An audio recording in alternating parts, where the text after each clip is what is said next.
E vamos continuar a resolver as questões da prova do IBAMA de 2021, tema 1.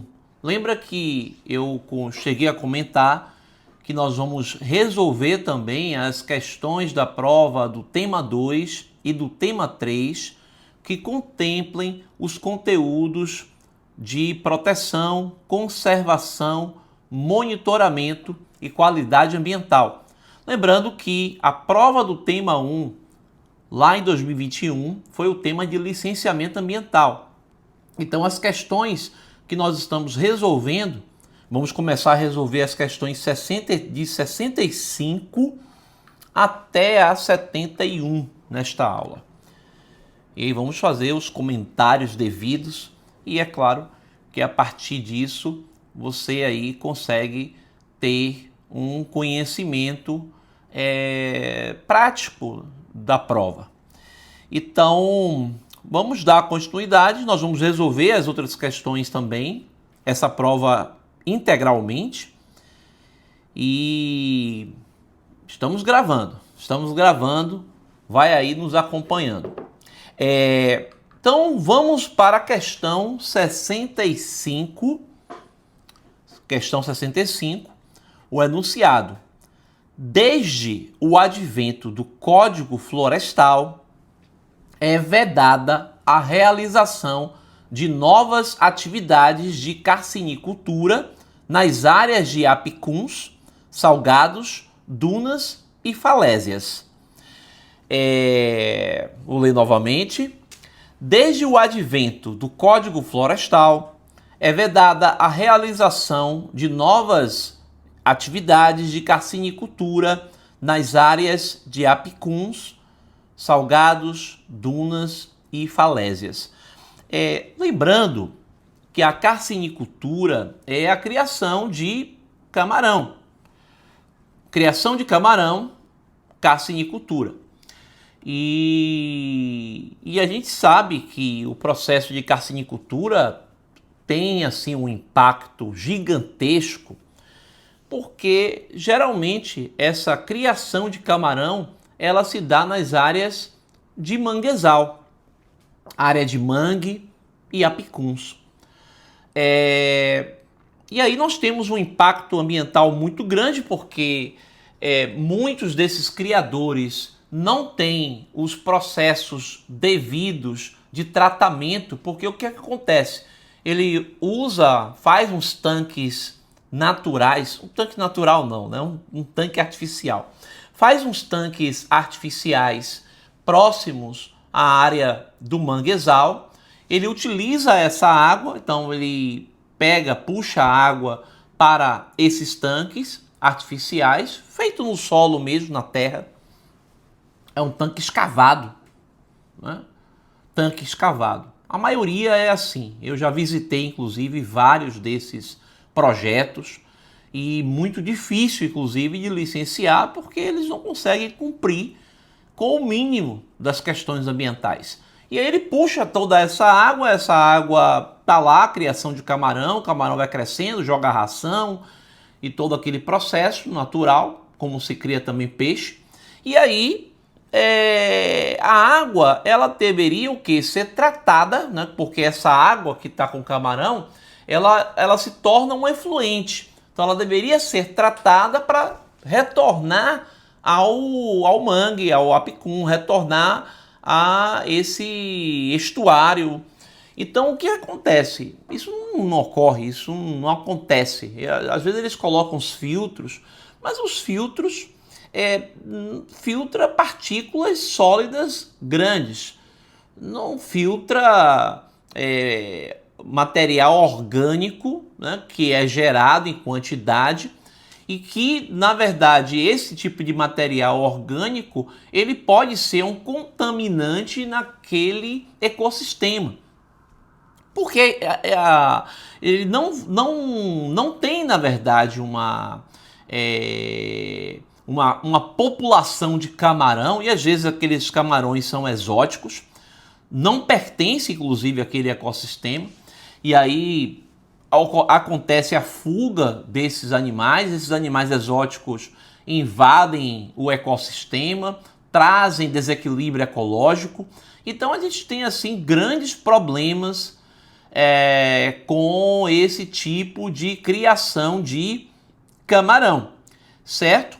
Mas o Código Florestal, que é a Lei 12.651 de 2012, ela permite a regularização de carcinicultura e apicuns e salgados.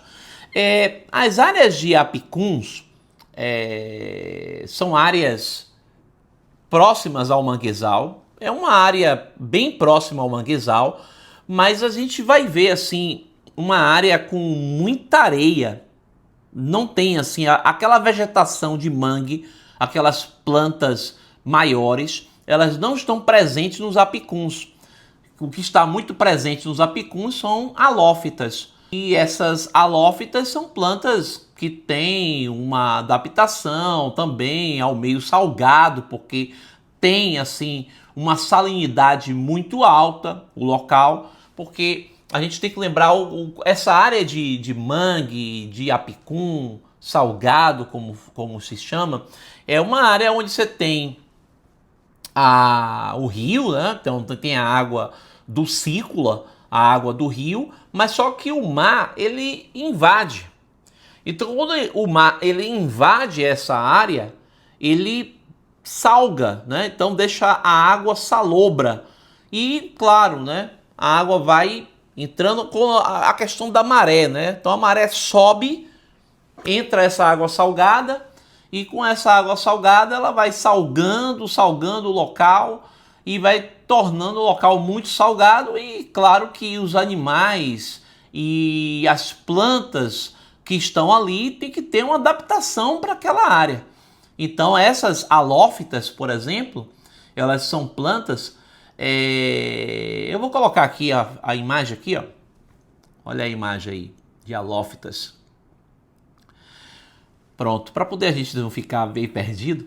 Mas assim, essas halófitas, elas não têm vasos vasculares, são bem primitivas, mas ela tem adaptação para sobreviver nesses apicuns e aí vai. Então, lá que desde que sejam aí observadas as condições específicas para evitar os impactos ambientais significativos, você pode licenciar um empreendimento, certo? Próximo a essas áreas. Hoje assim que eu falo, esse ano, foi no final do ano passado, nós tivemos aí uma decisão, aliás foi no final do ano passado, acho que não foi nesse ano não, mas eu vou colocar essa decisão aqui, sobre essa questão de criação da carnicicultura, né? Que o STF ele proibiu, na verdade, né? O licenciamento em novas áreas. Então, por exemplo, eu tenho aqui uma área de manguezal, eu vou dentro do mangue licenciar um empreendimento de carcinicultura. Não dá mais para fazer isso. Certo? O que já está aí, beleza. Ou então áreas que já foram antropizadas até antes de julho de 2008, porque a gente tem aí um processo de consolidação no Código Florestal que representa até julho de 2008. O que foi desmatado até julho de 2008 está perdoado. É mais ou menos assim. Depois de julho de 2008, quem desmatou está cometendo crime. E aí é justamente esse marco do Código Florestal que diz que a área é consolidada ou não é consolidada. Então, quando vai fazer, por exemplo, um licenciamento ambiental de uma atividade e mesmo que a área já esteja desmatada, vamos considerar, por exemplo, uma área com mangue, próxima de manguezal, de apicuns ou qualquer outro tipo de vegetação. Mas aí, por imagem de satélite, o IBAMA ou o órgão ambiental estadual, qualquer técnico, ele avalia as imagens anteriores e vê que ali, depois de 2008, existia vegetação, ou seja, o desmatamento ocorreu de forma ilegal, sem autorização, depois de 2008. Então aí, neste caso, o empreendedor, o proprietário daquela área, ele cometeu um crime ambiental. Ele não pode fazer isso, ele teria que ter uma autorização.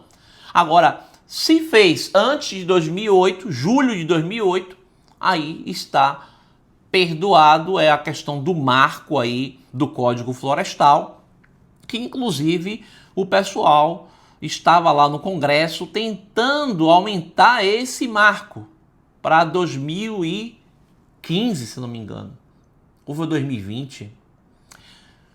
Mas foi um ano desse aí. Eu acho que eles queriam isentar de crime, né, até 2020. Então, quem desmatou até 2020 se torna uma área consolidada. O pessoal estava tentando isso lá no Congresso, né, mas não deu certo não. Mas enfim, né, então aqui essa questão 65, ela está errada. Ela está errada, né? Não é vedada a realização de novas atividades de carcinicultura nas áreas de apicuns, salgados, dunas e falésias, não, certo? Contanto que respeitem todas as questões ambientais, aí vai entrar questões de área de preservação permanente, o que é APP, se a gente tem uma área consolidada, como eu falei, ou não. Então, tudo isso vai ser analisado no processo de licenciamento ambiental. E talvez o processo lá não consiga ir adiante por algum tipo de restrição ambiental. Até porque essas áreas têm muitas restrições ambientais. Mas o Código Florestal, ele não veda nada. Ele não tem essa questão de vedar. Então, a nossa questão 66.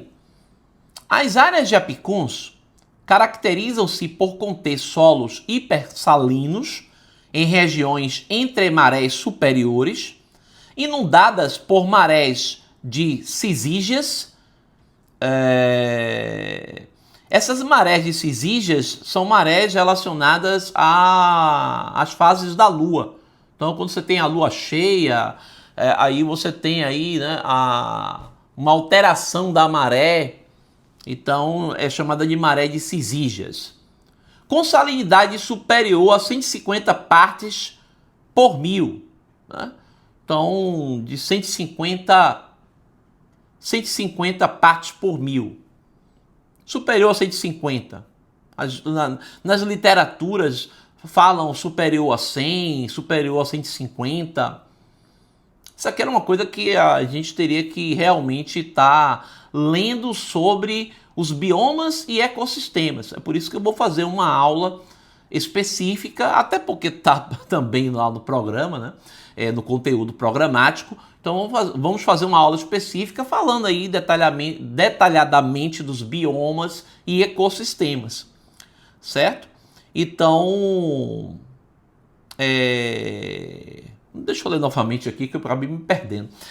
As áreas de apicuns caracterizam-se por conter solos hipersalinos em regiões entre marés superiores, inundadas por marés de cisígeas, com salinidade superior a 150 partes por mil, ausentes os tipos de vegetação vascular.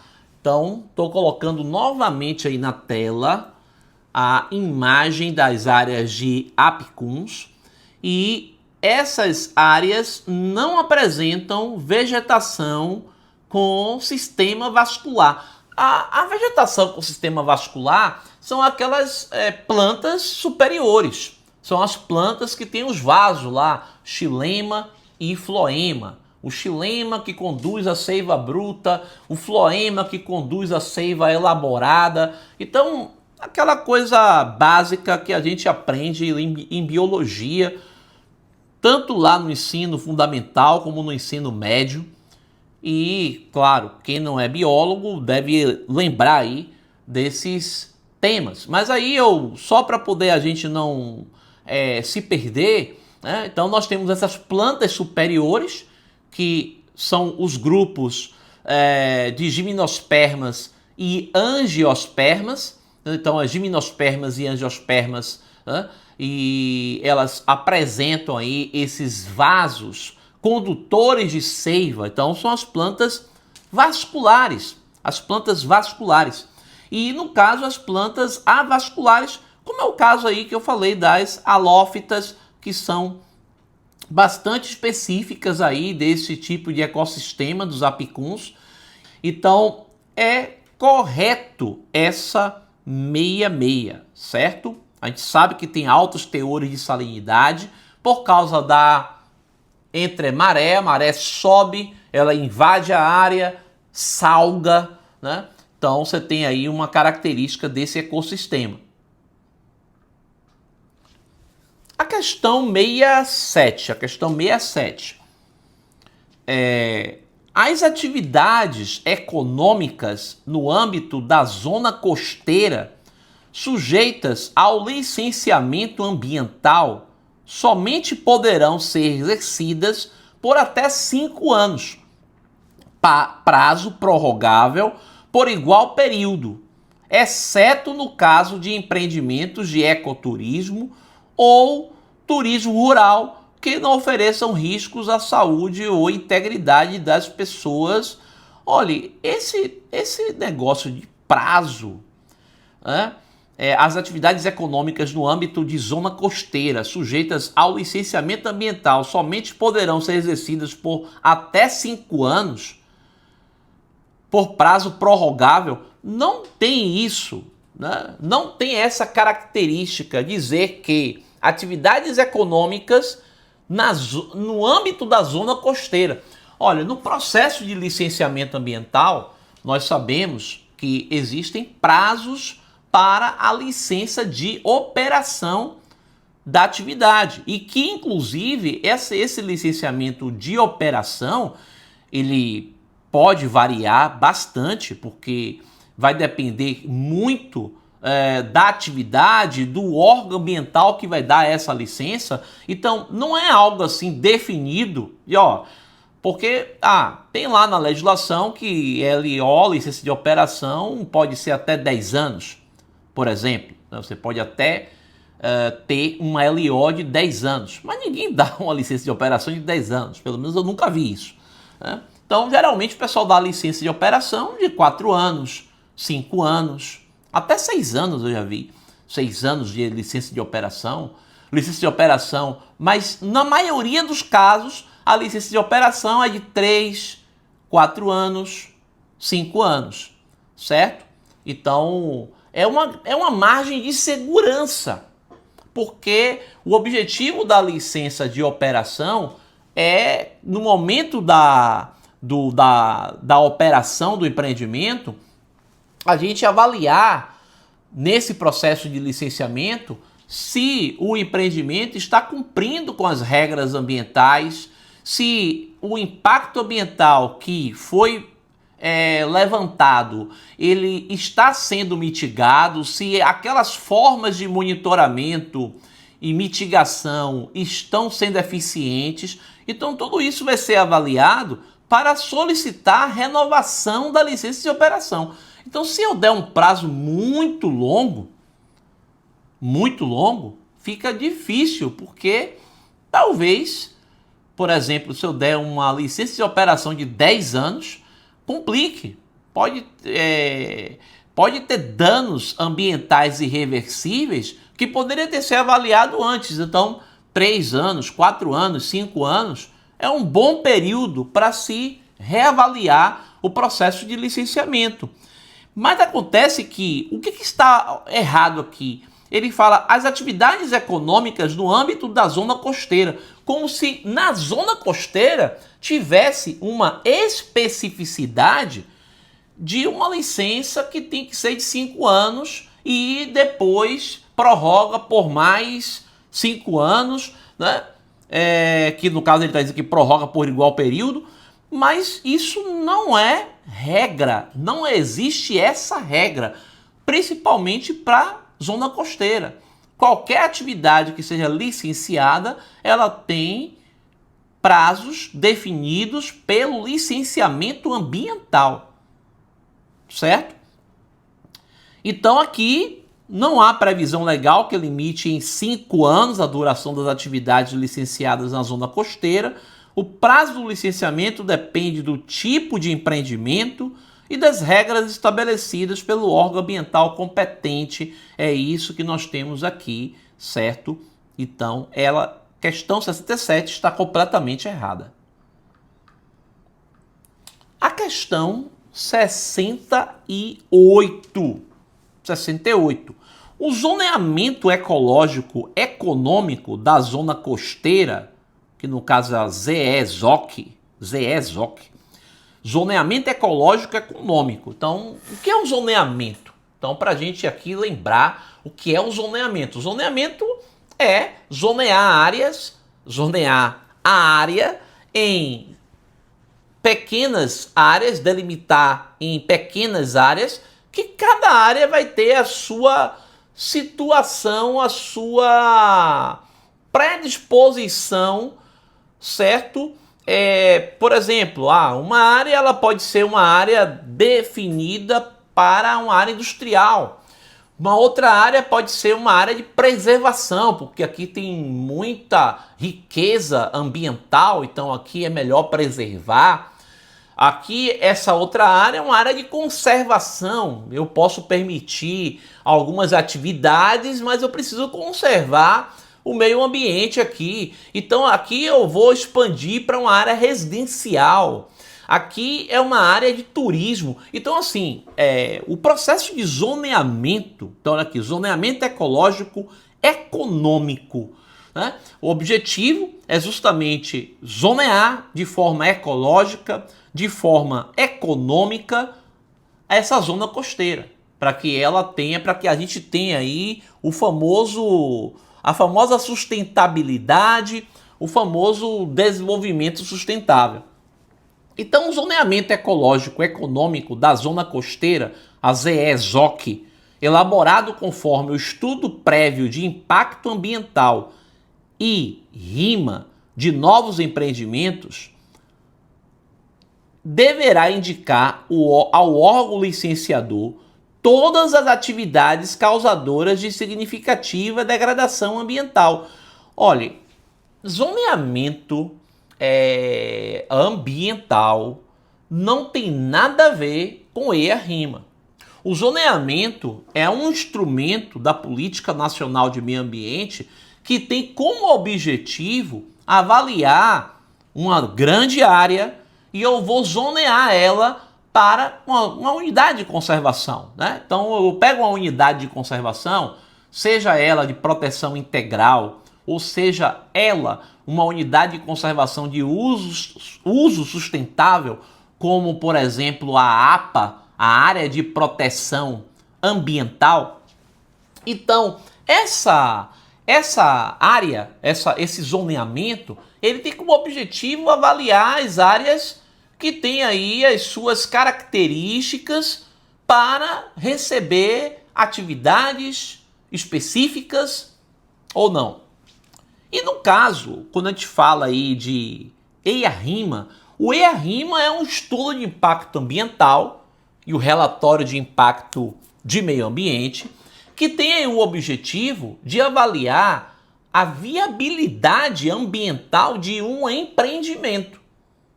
Então, assim, quando eu faço o zoneamento da área, eu não avalio a viabilidade ambiental de todos os empreendimentos que podem ser instalados ali.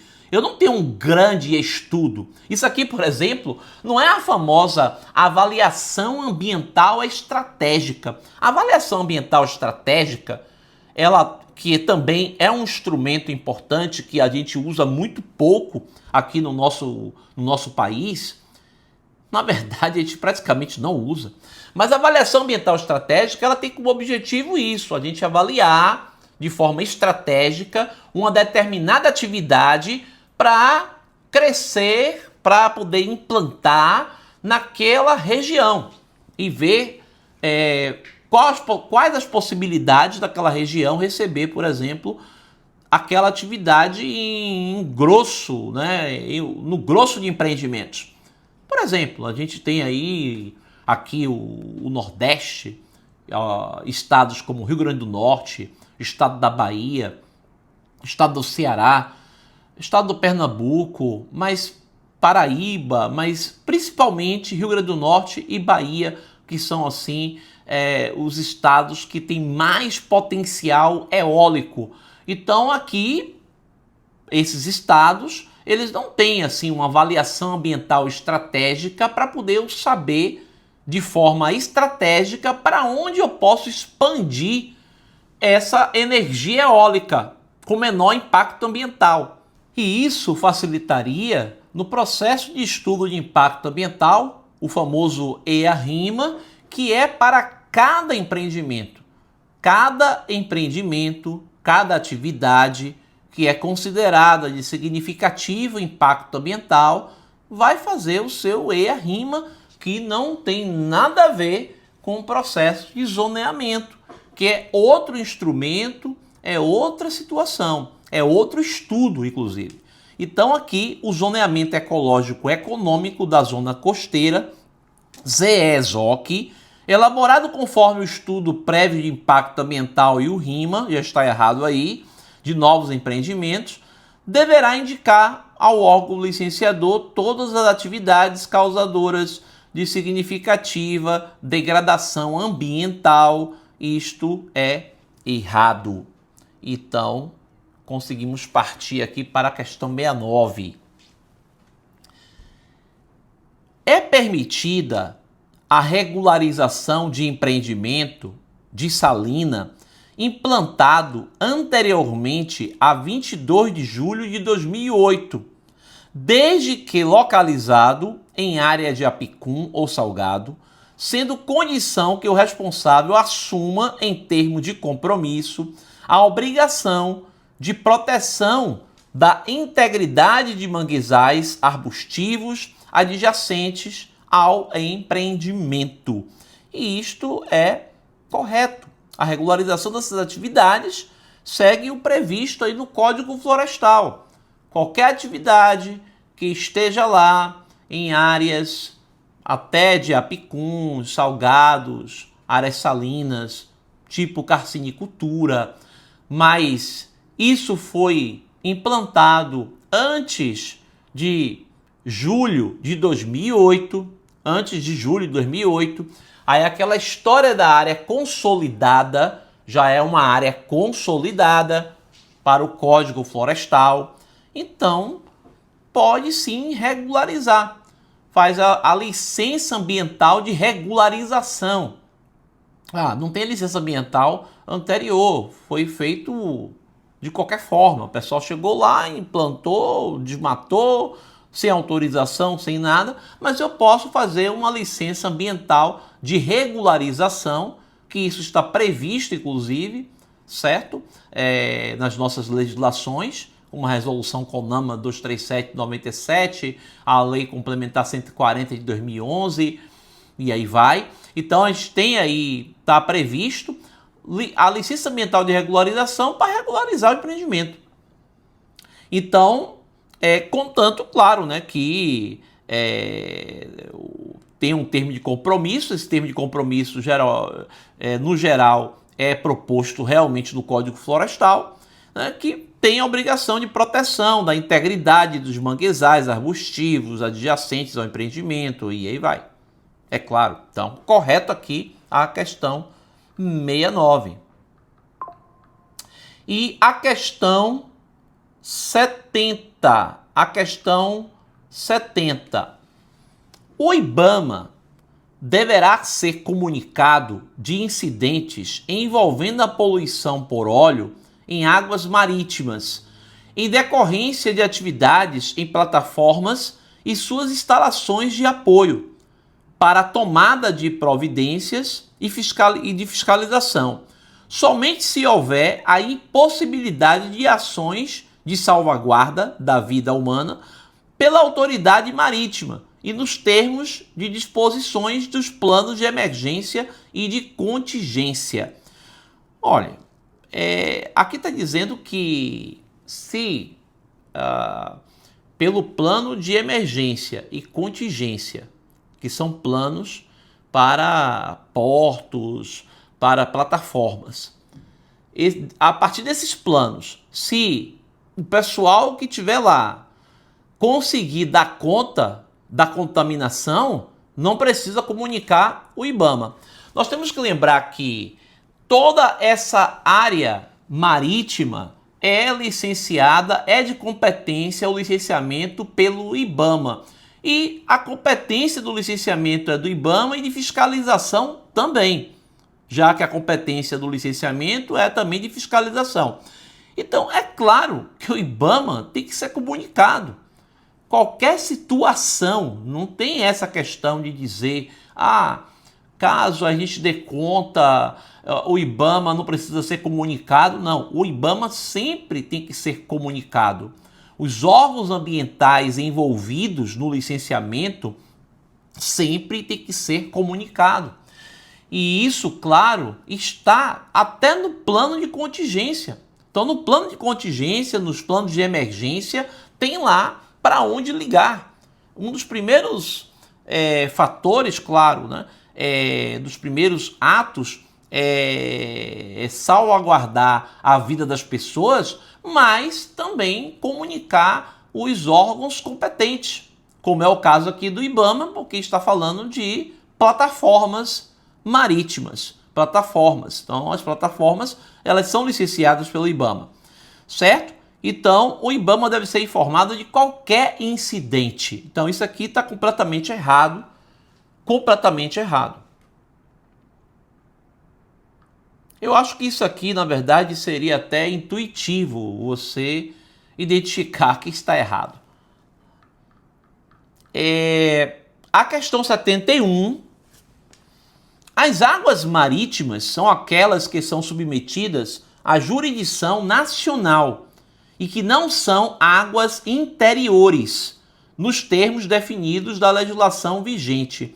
Olha, a gente sabe que tem o mar territorial, que pertence ao nosso país, são as águas marítimas, e está sobre a tutela do nosso país, sobre a administração do nosso país. E é por isso que todas as atividades no mar territorial, na zona econômica exclusiva, certo? É licenciado pelo IBAMA. Então, o IBAMA, que é o órgão federal, é da União, é que vai ser responsável pelo processo de licenciamento e fiscalização. E que é diferente das águas interiores. As águas interiores, elas podem estar sob jurisdição da União também, que é o caso das águas interiores, rios que perpassam por mais de um estado. Então, você tem um rio que perpassa por mais de um estado, é jurisdição da União, que nesse caso, quem trabalha aí com a questão das águas na União é a Agência Nacional das Águas, é a ANA. Então, não é bem o IBAMA, né? Então, a gente tem os processos, por exemplo, de outorgas, que são autorizações que é necessário aí, por exemplo, a fazer uma atividade de criação de peixes em águas da União. A gente tem um licenciamento ambiental, beleza. Mas temos também a outorga de uso do recurso hídrico. Essa água é da União, quem é responsável é a ANA, a Agência Nacional das Águas. Quando a água interior ela é de competência do Estado, porque nesse caso aí são rios que estão dentro do Estado, ele não perpassa por mais de um Estado, aí a competência é do órgão ambiental estadual de recursos hídricos, que também vai relacionar as outorgas e tal, né? Então aqui fala, as águas marítimas são aquelas que são submetidas à jurisdição nacional da União, sim, claro, a gente tem licenciamento ambiental, inclusive, nessas águas marítimas, e que não são águas interiores. As águas interiores, nós já sabemos, são os rios, mares, também interior, entendeu? Mares. A gente tem as áreas de mares que são áreas fechadas, né? Então a gente tem uma área de... são também consideradas águas interiores. E os rios, certo? E nos termos definidos, a legislação vigente, certo? Correto, completamente correto. E conseguimos fechar aí da nossa questão 65 até a 71. Até a questão 71 da nossa prova do tema 1. E até a próxima aula nós vamos continuar resolvendo as questões. Até a próxima aula.